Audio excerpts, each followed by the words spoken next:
मैं आशीष राजपुरोहित, आशीष की school YouTube platform में आपका हार्दिक स्वागत है। हम 2016 और 2018 के पेपर के आधार पे सिलेबस के ऊपर चर्चा कर रहे थे, जिसमें से हमने फिजिक्स और केमिस्ट्री के पूरे सिलेबस के ऊपर चर्चा कर ली, लेकिन बायोलॉजी से रिलेटिव थोड़ी सी चर्चा बाकी रह गई थी, जिसमें से मैंने पार्ट अ आपको पूरा समझा दिया था।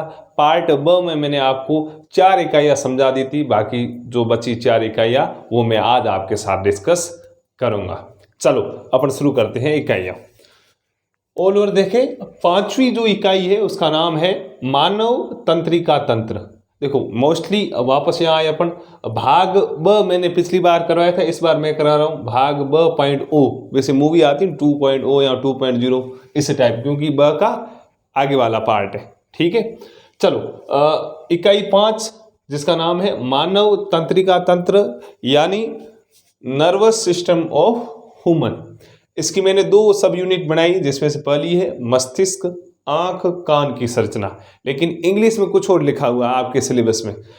हिंदी में नॉर्मली लिखा हुआ है मस्तिष्क, आंख, कान की संरचना, लेकिन इंग्लिश में लिखा हुआ है structure of brain, I and year. Secondly जो यूनिट है उसका नाम है न्यूरॉन की संरचना और तंत्रिका संवेग यानी स्ट्रक्चर ऑफ न्यूरॉन, और सेकेंड है नर्व इम्पल्स। ऑल ओवर 2016 और 2018 के पेपर की बात करें तो यहाँ से बाकायदा अच्छे क्वेश्चन आए। 2016 में 2 क्वेश्चन पूछे गए, 2018 में 3 क्वेश्चन पूछे गए।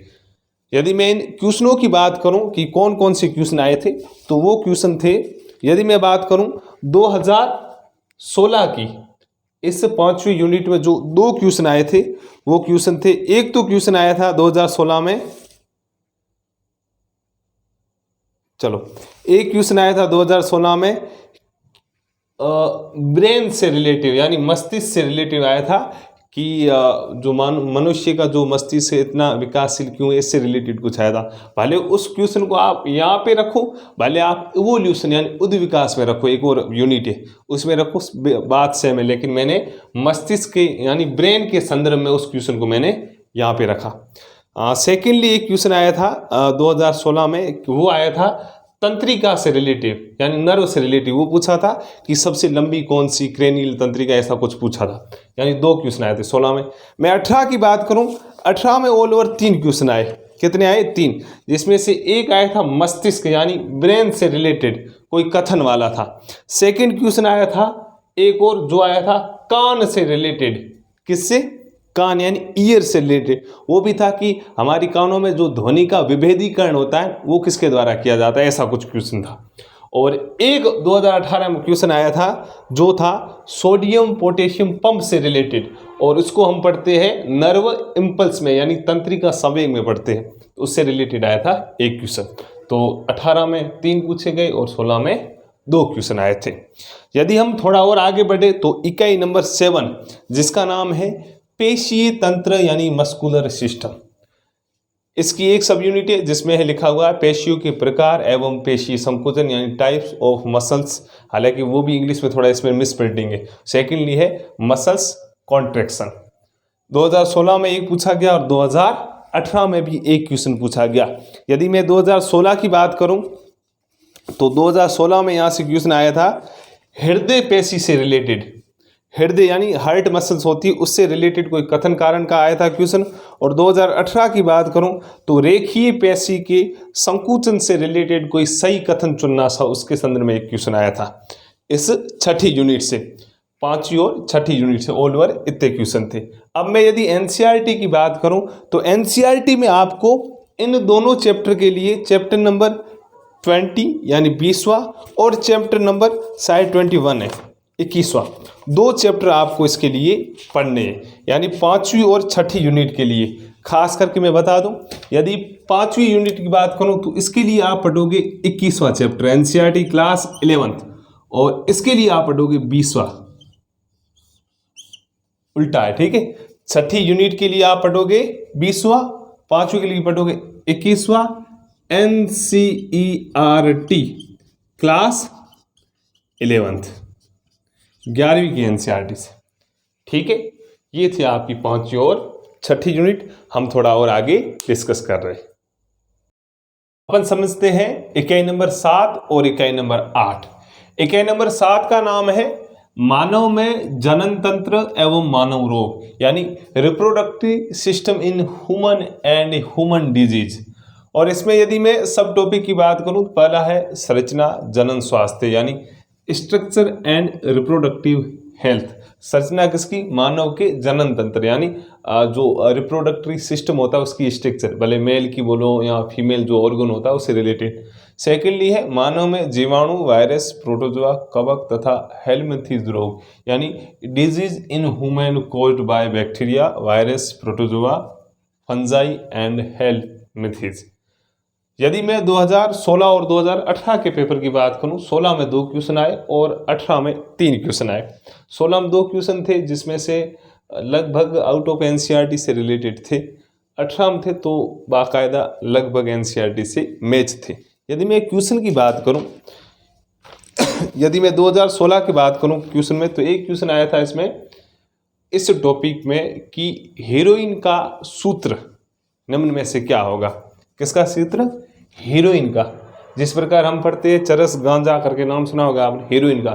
तो हालांकि हीरोइन शब्द आते माइंड में आता है कि हीरोइन मतलब भाई बॉलीवुड की, हॉलीवुड की, या हॉलीवुड में पूछा तो किसका पूछा है, या पर्टिकुलर कुछ एक्ट्रेस का पूछा है, ऐसा कुछ नहीं है, ठीक है।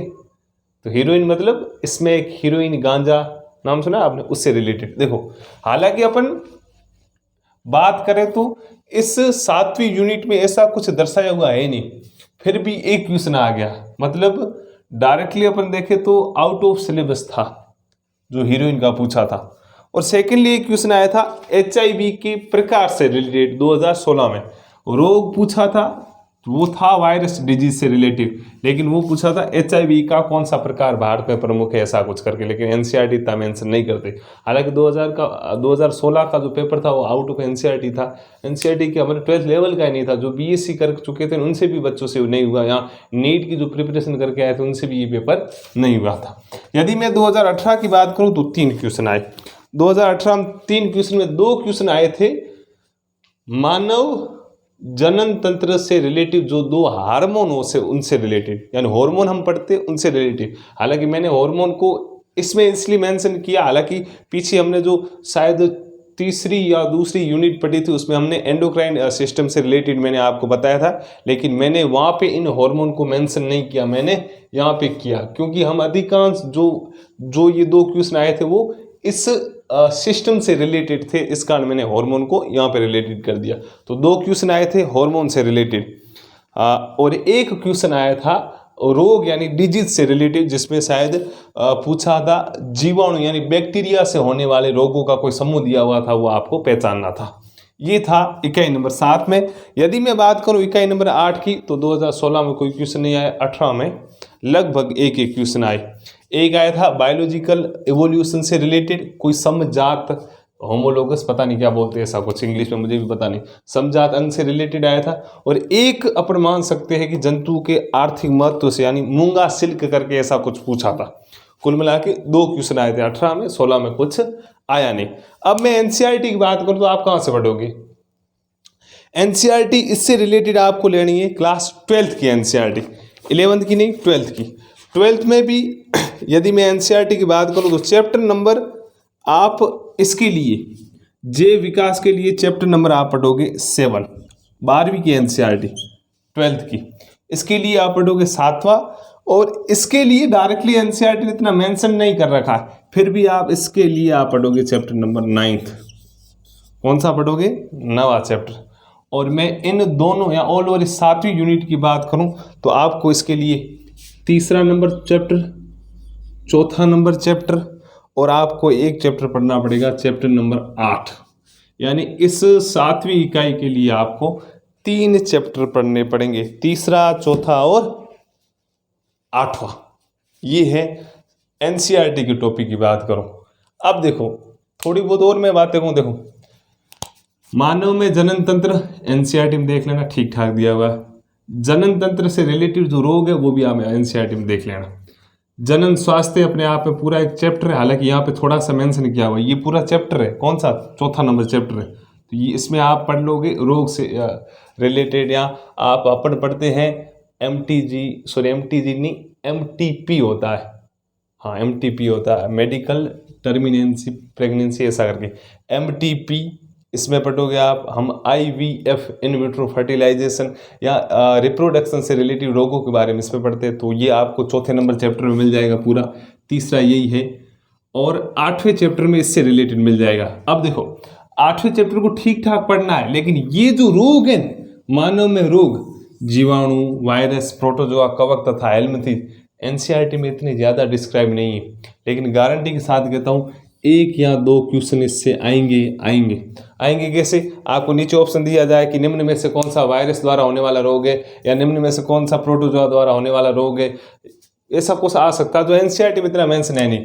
इसके लिए आप भले गूगल पे देख लेना या यूट्यूब में कहीं पे देख लेना, या जो बड़े बड़े संस्थाएं होती हैं उनकी जो CT मॉड्यूल होती है वहाँ से ये रोग वहीं से पढ़ना, रोगों से क्वेश्चन आएगा बाकायदा। और मुझे लग रहा है इस बार आएगा वायरस से रिलेटेड, क्या भरोसा, कोरोना वायरस पूछा जाए, कोरोना वायरस से पूछा जाएगा तो ऐसा क्वेश्चन आएगा कि कोरोना वायरस में कौन सा आनुवांशिक पदार्थ पाया जाता है, या म्यूटेशन या उत्परिवर्तन से रिलेटेड पूछा जाए, तो ये चीज़ आप बाहर से करोगे। ठीक है, जय विकास आप 7वां पढ़ना, ठीक ठाक दिया हुआ, ज़्यादा इतना अच्छा है नहीं उसमें, और 9वां भी आप उसमें देख लेना, बाकी इतना मेंशन है नहीं NCERT में। फिर भी मैं कह रहा हूँ कुछ बच्चों को पर्टिकुलर NCERT नहीं समझ में आ रही है तो आप डरो मत, आप जिन टीचरों से पढ़ रहे हो ऑनलाइन ऑफलाइन, उनके नोट्स सही ढंग से दिमाग में बिठा लो, फिर आप NCERT के ऊपर आओ। डायरेक्ट आप मत आओ, डायरेक्ट आप आओगे तो हवा ही नहीं लगेगी। आप ऑनलाइन या ऑफलाइन क्लास से लो, बायोलॉजी से रिलेटिव, भले आप मैथ के स्टूडेंट हो, भले आप बायोलॉजी के स्टूडेंट हो, आप क्लास से लो, फिर आप NCERT के ऊपर आओ, तब चीज़ें आपको समझ में आएगी। और ये शेड्यूल था, मैं आशा कर रहा हूँ ये चीज़ें आपको बाकायदा समझ में आई होगी। पढ़ते रहिए, बढ़िया मेहनत कीजिए, बी पॉजिटिव होके, कुछ हवा नहीं बनाना है, कुछ दिमाग में प्रेशर नहीं लाना, सिर्फ और सिर्फ पढ़ना है। मैं मंडे से पर्टिकुलर क्लासेस शुरू करने जा रहा हूँ, जिसमें मैं केमिस्ट्री की क्लास सबसे पहले अपलोड करूँगा उससे रिलेटेड। फिर भी कुछ बच्चे बोल रहे हैं कि सर आप बायोलॉजी की करो, चलो मैं कोशिश करूँगा पूरी, यदि मुझे और एक्स्ट्रा टाइम मिला तो मैं दिन में 2 क्लासें डाल दूँगा, एक केमिस्ट्री की एक बायोलॉजी की। तो पहली टेंडेंसी मेरी केमिस्ट्री की, फिर भी समय मिलता है मैं ज़रूर डालूंगा। हाँ, क्लास मेरी बाय लैंग्वेज होगी, जो इंग्लिश मीडियम वाले बच्चे हैं उनको भी कह रहा हूँ आप भी यदि क्लास लेना चाहते हो, हालांकि मैं पूरा क्वेश्चन इंग्लिश में नहीं लिखूंगा, लेकिन जो पूछा जाएगा, जो टर्म है वो मैं इंग्लिश में बोलूँगा। ठीक है, चलो बेस्ट ऑफ लक, अपने स्वास्थ्य का ध्यान रखिए, बढ़िया पढ़ते रहिए, गुड लक।